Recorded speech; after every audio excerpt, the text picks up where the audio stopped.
Schaum Blue Book, Piano Lesson 4. So the last video cut out just before the end of the quiz on page 24. So just the last 3 questions from that. Number 18. The composer who's often called the father of music is Bach, first great composer. 19. When I see PP in music, I will play pianissimo. So not just piano, which is P, but pianissimo, very soft. Number 20. Waltzes are written in 3 time. So that would typically be 3/4 time. 3/4 time. Okay, number 16, monkey sees, monkey does. Really practice playing the notes exactly together, and we'll do the repeat at the end of this as well.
Number 17. So this takes a bit of getting used to, putting one hand over the other for a couple of bars at a time.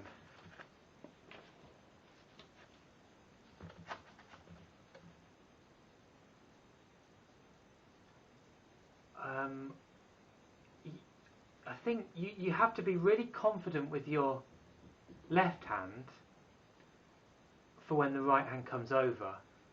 Because if you know the left hand really well, you're free to concentrate on the right hand. So, here we go.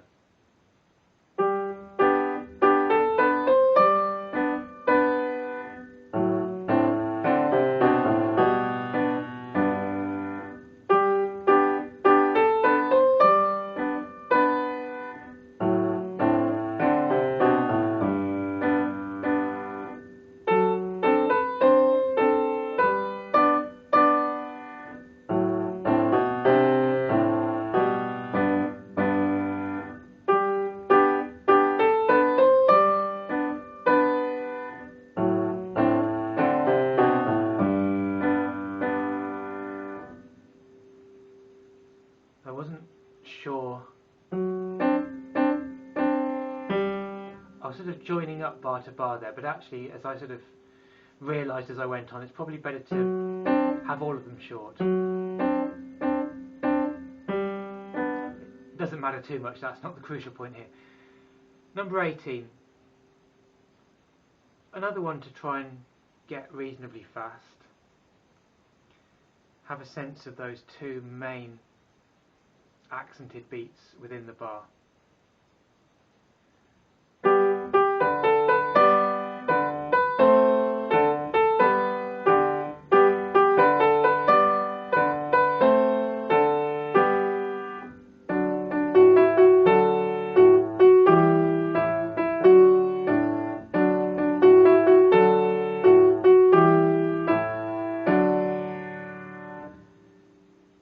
Alright, the main thing here is the change of key. Again, I wasn't quite sure about joining or not joining. Probably better to join actually in this one.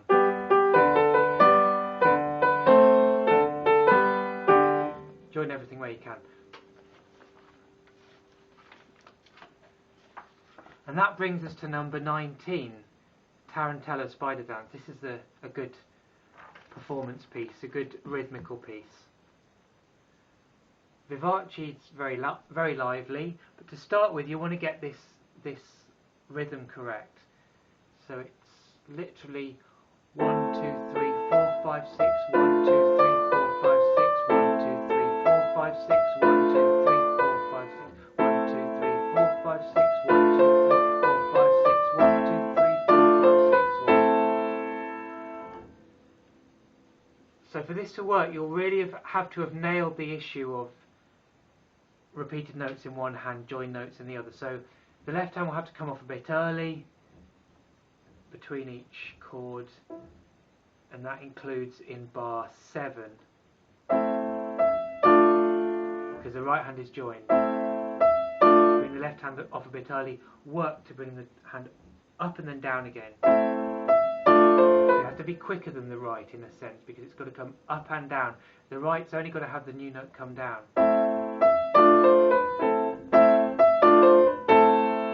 And then we can get it nice and fast. We can get it to be like a dance, like this. Keep your hand moving.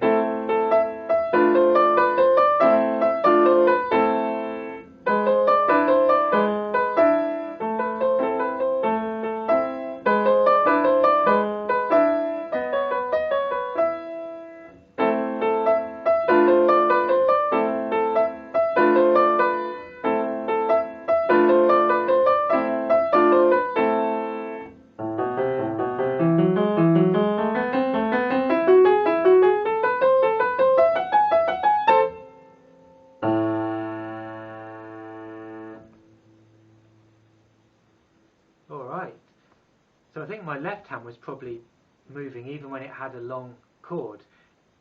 I wasn't doing that deliberately. I guess if I'm just thinking about the beat, it will kind of almost naturally just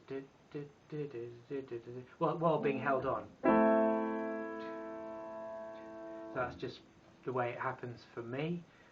And like I said, keep the right hand especially moving and keep it fluid, almost like the hand itself is dancing. Do the louds and softs, but try to avoid getting faster with the crescendo, slower with the diminuendo. Keep a steady pace, be conscious of that. Do the staccato short and perform it. Make it entertaining. Number 20, one long pan. Just get the rhythm precise with this one.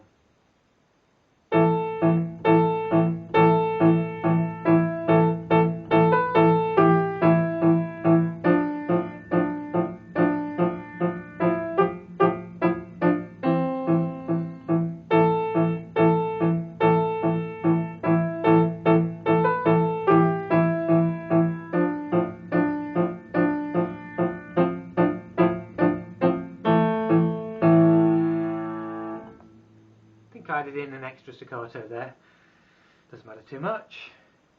Make the staccatos nice and short and keep the tune a bit louder than the accompaniment as normally.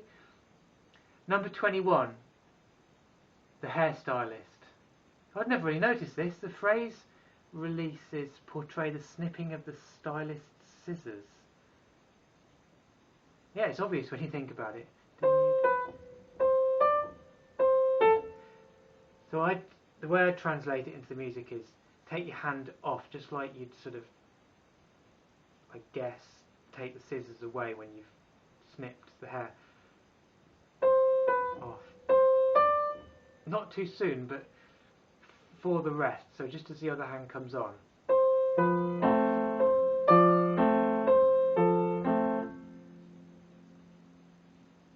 I'd also think of it as being a bit like a seesaw.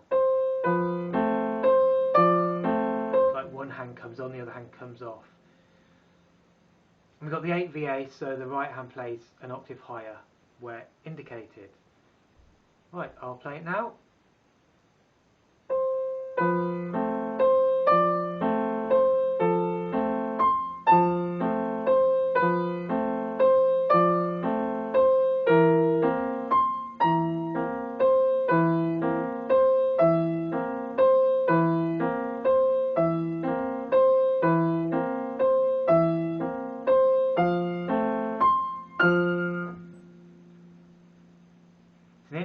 harmony there because we've got B natural in the right, B flat in the left, in close proximity.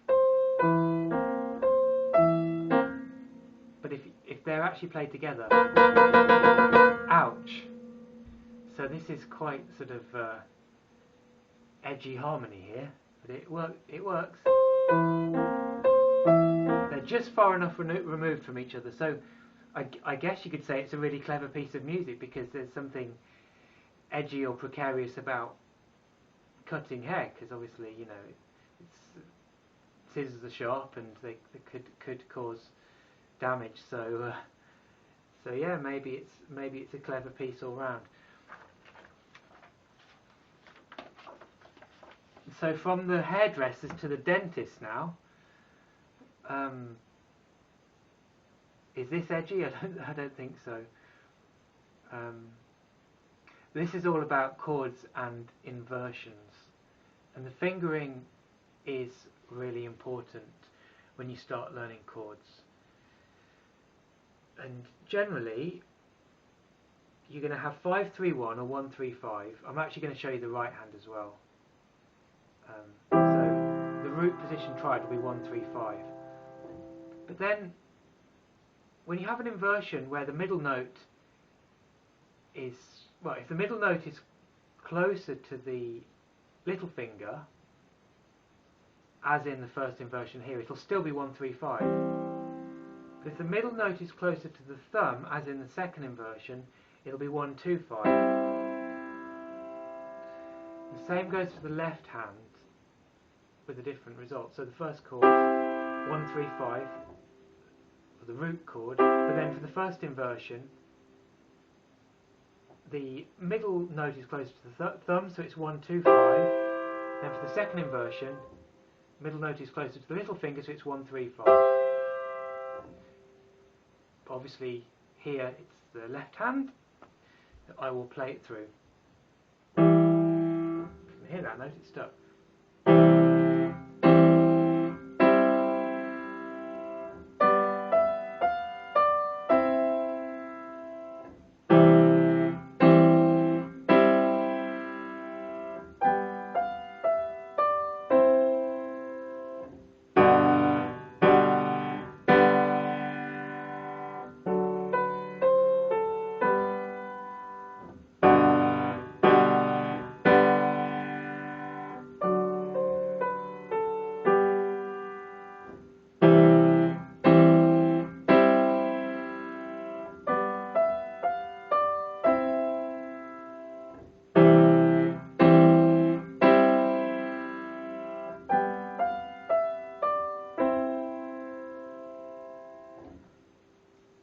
So we had DC al fine, da capo al fine, it means da capo, go back to the beginning, al fine as far as, well, it says fine.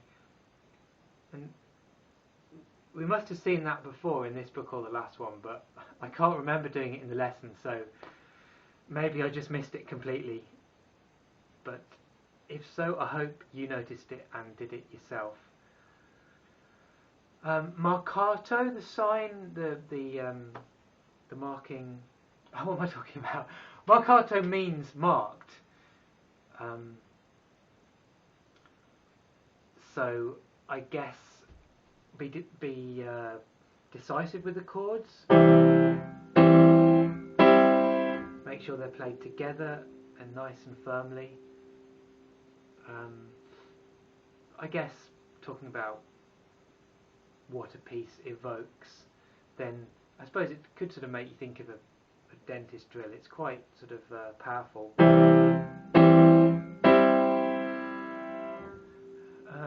And then the inversions, they're explained at the top. It's basically, if you're going up an inversion, you're taking the bottom note and putting it to the top of the C. So, well, I'd better do the left hand, hadn't I? So the C goes up to the top.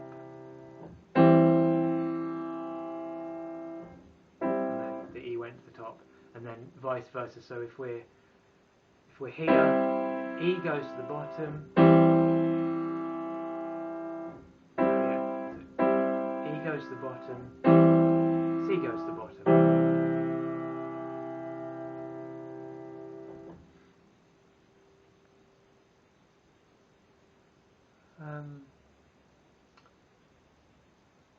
So I'd better stop there because the next lesson brings us onto the pedal, which is important to do right. So I will stop there.